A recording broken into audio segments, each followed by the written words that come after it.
gentlemen, and disappointments. We are coming to you live from the Woman Caves in New York and Connecticut. My name is Leslie. And my name is Melissa. And we are verbally disastrous.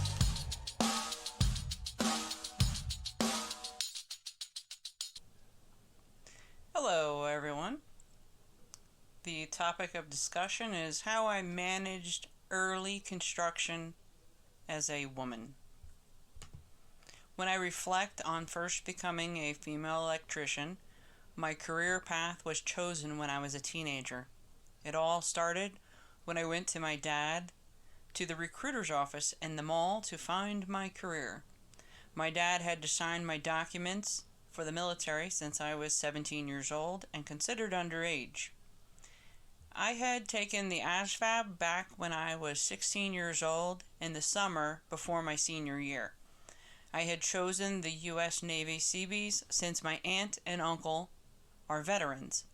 The bonus is having a job I can use in the future as a civilian.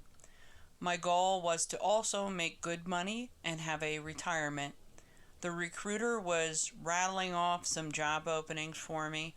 I remember hearing a choice of being either a construction electrician or an airplane mechanic on an aircraft carrier. For whatever reason, I didn't remember the other options. Perhaps that was because I narrowed it down to deciding between two great options. I figured an electrician sounds like a cool job with a future, so let's go with that option. I remember the recruiter telling me that the program was intense. I was under an impression that I was strong and smart and could tackle anything thrown my way. After all, my dad used to remind me of that very often. I had spent a few summers in my dad's truck shop, helping to clean up, sort hardware, watch him work on the trucks, and even drive the 18-wheelers into the bays myself. I even got the opportunity to drive an 18-wheeler on the main road. That work had given me such a huge boost of confidence. It didn't occur to me at the time when I made the choice that I would have to choose a path that would give me many challenges to face. I didn't think that I was entering a, quote, man's occupation. I thought I was smart and strong enough to accomplish anything I put my mind to doing. I faced the challenges, worked hard to learn, and changed some minds along the way. I spent my boot camp in Orlando, Florida, fresh out of high school. Oh, what an idiot. Let me tell you, I came from a coastal town with mild weather in Oregon. I had never even been on a plane before. I had never been to a tropical location. I remember getting off the plane, being hit with heat and humidity. It was like, oh gosh, what the hell? I remember thinking how terrible the moisture felt on my face. Oh, I'll never forget that feeling. In hindsight, I'm grateful that my dad used to push me with the running each night during my senior year. Being fit helped me to adjust to the heat and humidity from June to August. I remember girls falling out from the heat during our daily runs. Some girls had to take an ambulance since they were so dehydrated and physically distressed. The hard work during my senior year also helped me to win the Iron Woman competition from my company of 89 women. People from the military will know what that achievement is. I took great pride in those bragging rights. I remember competing with an African American girl named Bratcher from Harlem, where we were doing clapping push-ups at night before bed. I was a kid from a sheltered home life and didn't know about the whole white versus black thing. I saw the women in my company try to segregate themselves, and I didn't understand why. After all, I vibed very well with these Southern girls who were tough and the tough girl from New York. I didn't feel the need to follow these people's cliques based solely on external similarities. I am still that way to this day. What can I say? I was an absolute beast with my fitness at the time when I graduated boot camp. I started learning how to lift weights my senior year. Prior to starting, I had no idea how naturally strong I am. I remember leg pressing my max at 550 pounds and bench pressing at 220 pounds by the time I graduated. I had absolutely no clue what I was capable of doing. I have a plaque on the wall in my high school for bench pressing the most for women. I got word from someone in my family that it is still in my high school gym. Once I graduated from boot camp, it was time to head to Port Hueneme, California for A school.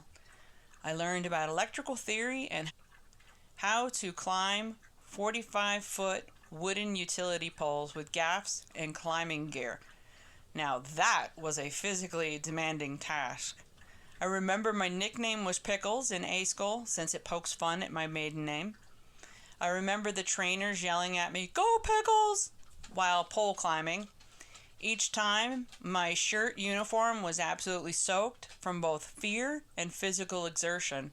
Once you're done with climbing, you go with your class and run 5 miles each day after climbing sessions. While climbing, you inadvertently use your upper body to hold the pole, which is an unnecessary waste of your upper body. The upper body soreness is intense. There were 8 women in my class, and only 3 of us made it out of the A school for graduation. By this point, I did not experience any pushback on my career choice. The program was very physically rigorous, and if you got through it, you were meant to be there.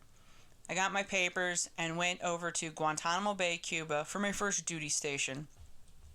The military base really feels small and isolated with the fence surrounding the base after a period of time. I originally intended on retiring from the Navy after 20 years. I met my husband. He was a U.S. Marine on the base, and my plans changed drastically. We got engaged only a few months after meeting, got married, and found out I was expecting my first child. I requested to get out of the military and was approved, to my surprise. I relocated to New York with my new family. I worked for a little bit for a non-union shop. The hours were long, and the particular light retrofit work forced us to work overnight. That made life rough for a mother with a newborn, let me tell you. I applied and got into the union known as Local 3, IBEW, and became an apprentice not long after applying. The apprenticeship is paid training and lasts for 5.5 years. You also go to school at night on your own time and learn electrical theory. The contractors collectively pay for your education. I was the only girl in my class and the only girl often on job sites. It felt weird to see another female on my job. By this point, this is the first time where I really felt the tentacles of discrimination. I would sit in class and the guys would totally ignore me, not interact, and not even look my way. I felt somewhat uncomfortable, yet I didn't give up. I was dirty from the job and found a shower at the college, cleaned up, and went to a second job after class ended. In hindsight, the classmates probably saw me dressed up with makeup and didn't think highly of me. I imagine that their first impression of me, since I came to class clean and dressed up, was that I was looking for a husband and not trying to work. I had to pick up 2 and 3 jobs for a few years to survive after my husband died 6 months into my apprenticeship. Boy, did that event totally throw me off my game. I had given myself a week off from work after his death. I wiped my nose, picked myself up by my bootstraps, and used work as a means to occupy my mind.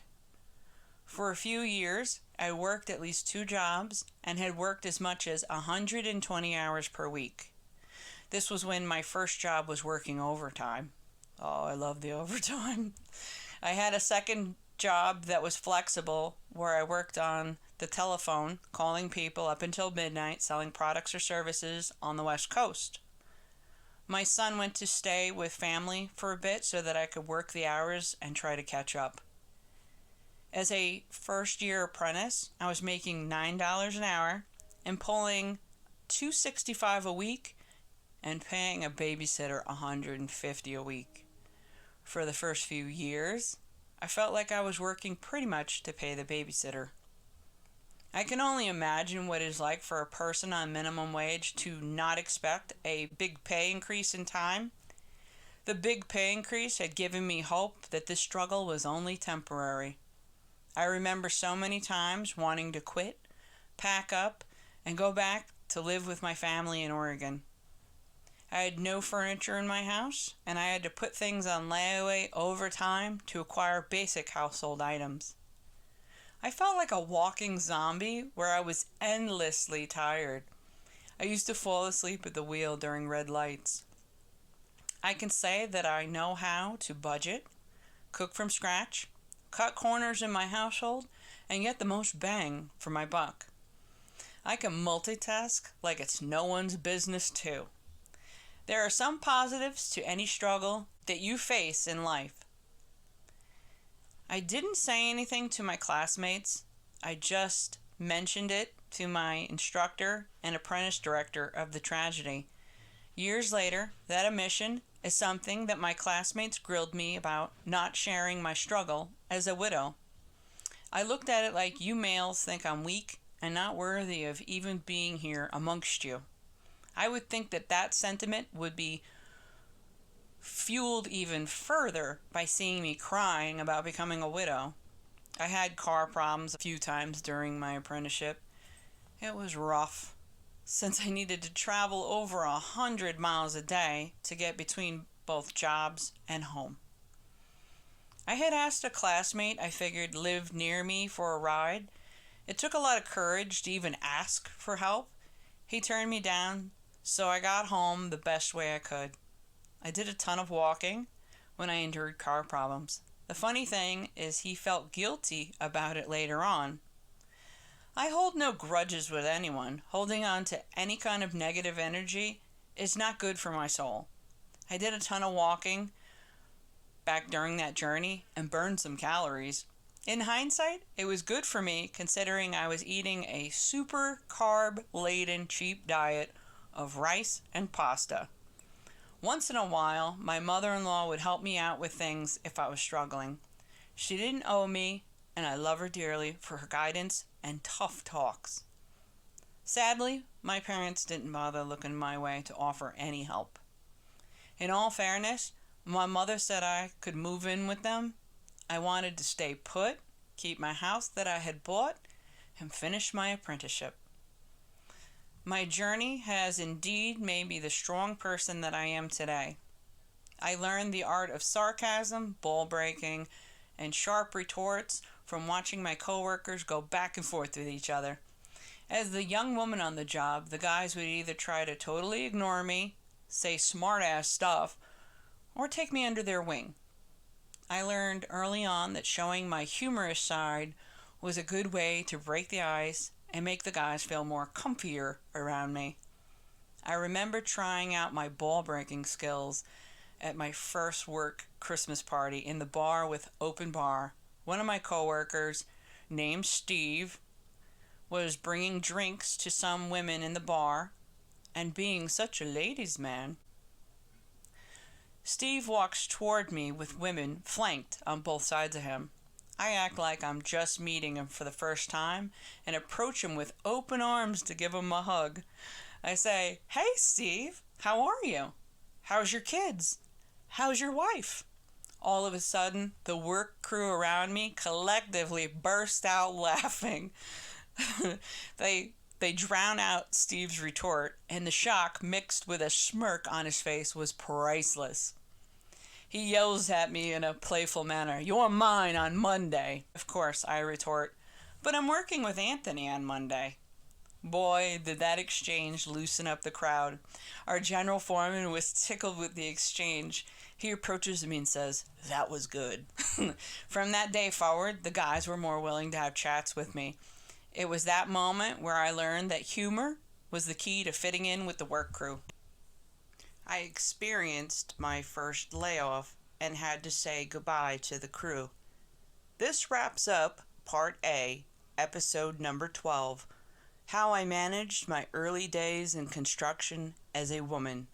Feel free to head back over to the podcast platform of your choice and look for Part B to finish the story. For more information, head over to our website at www.constructiontales.com. Thanks for listening to us here at Verbally Disastrous, and have a great day. This wraps up another episode on the Verbally Disastrous podcast that can be found on Spotify, SoundCloud, and YouTube.